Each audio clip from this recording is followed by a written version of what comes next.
Hello artists, it's Miss Cycle. We are starting a new unit today, and I wanted to tell you a little bit about the elements of art that we're focusing on. Now that's right, I said elements of art. Up until now, we've been focusing really on one element at a time. We focused on line, then we focused on shape. But with this project, that's going to be a 2-week project again, we are going to be focusing on 3 different elements. And those elements are form, space, and value. Now, if you don't know what form, space, and value are, that's okay, because I'm about to tell you.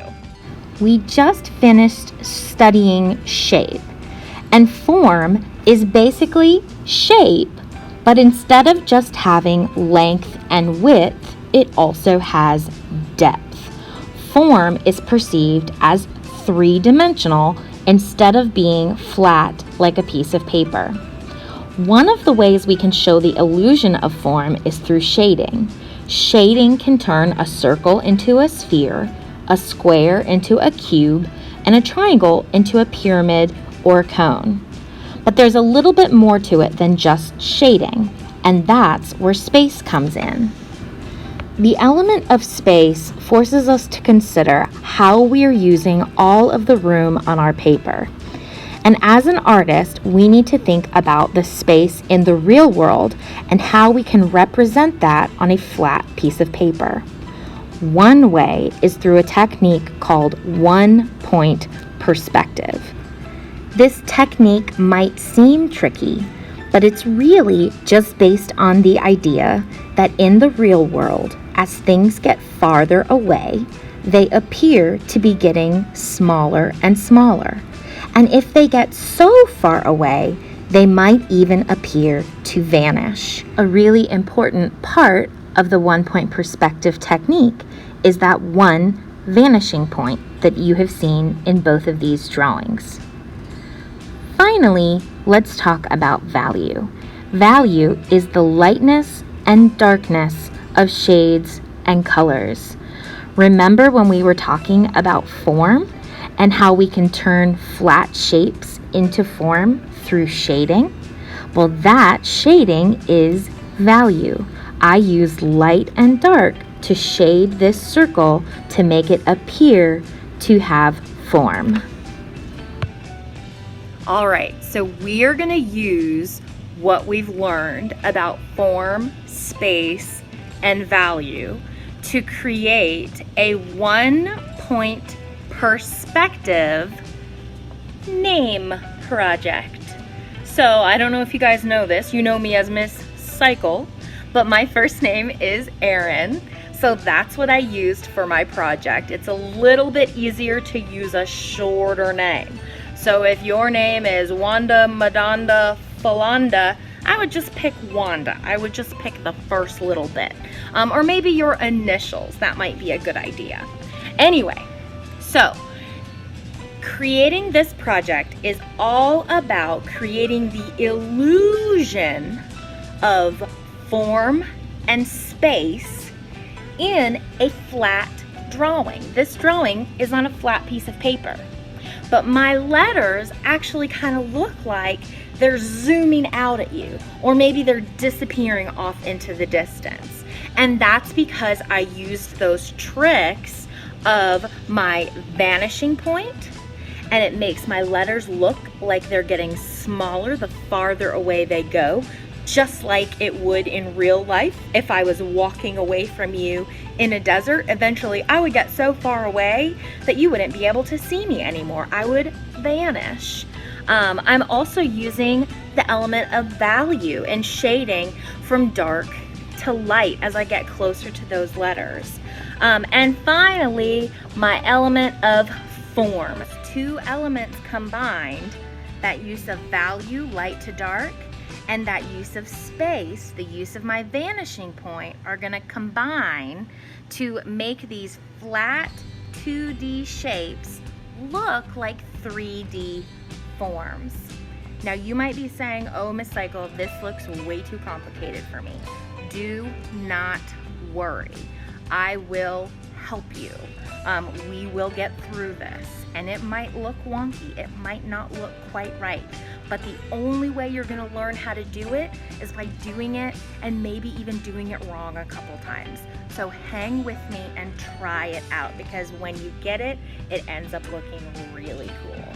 So let's get started. Today, we are just focusing on creating our letters and connecting them to the vanishing point. For part 2 of this project, we will focus on coloring and shading. Okay, here we go. For today, the supplies I'm going to need are a piece of paper, a pencil, and a straight edge or a ruler. If you don't have a ruler, you can just use the side of a notebook. My first step is to write my name or the word I'm going to use in big capital letters with the straightest lines possible. Next, I'm going to turn those big capital letters into block letters. If you can imagine like a force field surrounding those lines, it will actually turn your letter into a block letter. I'm going to keep going through all 4 of my letters, and then I'm going to pause and put up a block letter guide for you. So if you are freaking out that I am not showing you how to do every letter in the alphabet, that might help you to kind of see what your block letters should look like. Basically, I'm going around my little skeleton letters. I kind of imagine those are the skeletons inside, and creating like this force field. If you notice, I'm using these flat lines. Anytime my letter has an end, I use a flat line to kind of close it off, or a point and close it off, and then I connect with as straight lines as possible. I'm not using my ruler at this point. I'm just trying to get my nice thick block letters made. If your block letters end up being super skinny, you might want to erase and try again, because super skinny block letters are going to make your 1-point perspective tricky. Here's my block letter guide. Please feel free to pause it and as you draw your block letters, so that you can use it to see what your letters might look like. Just please make sure your letters are nice and thick. Now, as you finish up your block letters, make sure that you erase any of those skeletons left over. And we are going to place our vanishing point. I'm going to make a dot down in the corner. Now, I'm going to pay attention to all of the corners of my letters that might connect with that vanishing point. I'm going to use my straight edge to connect them. Now, anytime a corner runs into a letter, you need to just stop. Corner to letter, stop. But every time, as you notice, I am lining up that straight edge from the corner to the vanishing point.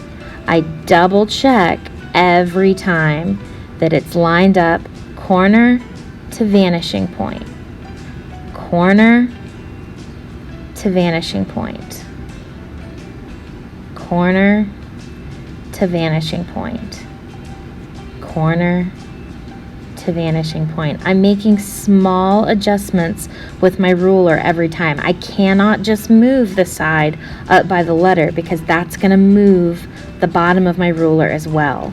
I need to pay attention to where and how my ruler is moving. Corner to vanishing point. Notice that 4th corner of the eye I don't connect, because that line would go behind the front part of my shape, so I don't even connect it. Now, if your letters end up being overlapping, notice how that line got real close to that top of my N. You just kind of crash into it and stop. You would not go all the way to the vanishing point.